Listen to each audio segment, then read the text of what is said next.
देखिए बेटा, अपन ने कल पढ़ा था द काइंड्स ऑफ सेंटेंस। ठीक है, काइंड्स ऑफ सेंटेंसेस में हमने इसके पांचों प्रकार पढ़े थे। There are 5 types of sentence.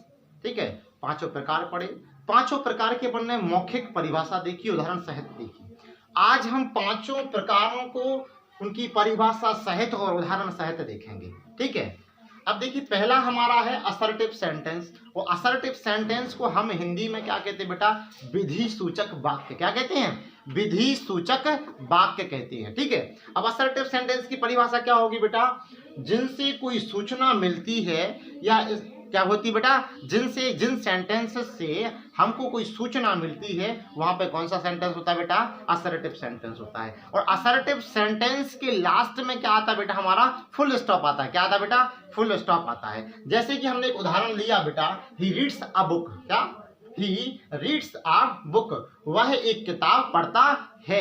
अब देखिए, इंग्लिश में जब हम फुल स्टॉप लगाते हैं तो बीच में क्या आती? बिंदी आती है। और अंग्रेजी में लगाते हैं तो क्या आता है बेटा? हमारा पूरा बड़ा का डंडा आता है। ठीक है, आया समझ में? अब बेटा, जो असर्टिव सेंटेंसेस होते हैं वो भी दो प्रकार के होते हैं।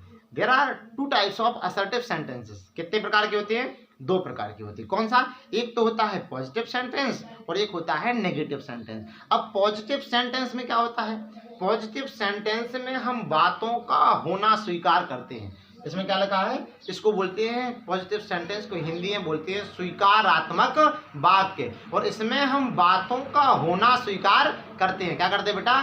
बातों का होना स्वीकार करते हैं। ठीक है, तो जैसे हमने आपके लिए बोला कि she writes a letter to her mother, वह अपनी माँ के लिए एक पत्र लिखती है। ठीक है, ठीक समझ में आया? हमने बोला सीता खाना खाती है, इसमें मना तो नहीं किया ना?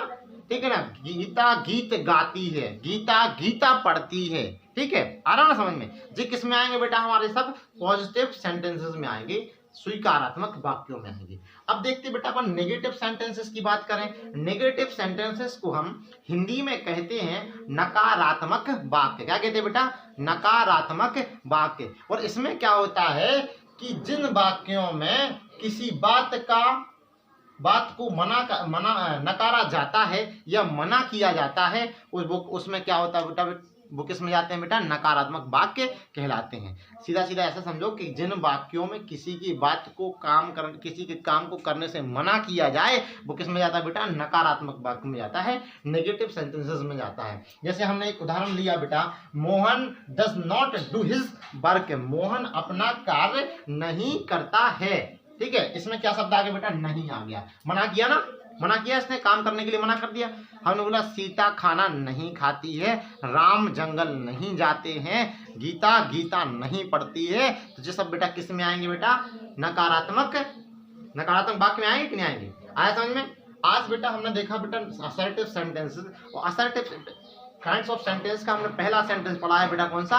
Assertive sentence. नेक्स्ट वीडियो में हम दूसरा देखेंगे, कौन सा बेटा? Interrogative sentence. यदि समझ में नहीं आए या कोई प्रश्न हो आपके मन में तो कमेंट सेक्शन में कमेंट करके बता दीजिए, मैं आपका सॉल्यूशन दे दूंगा।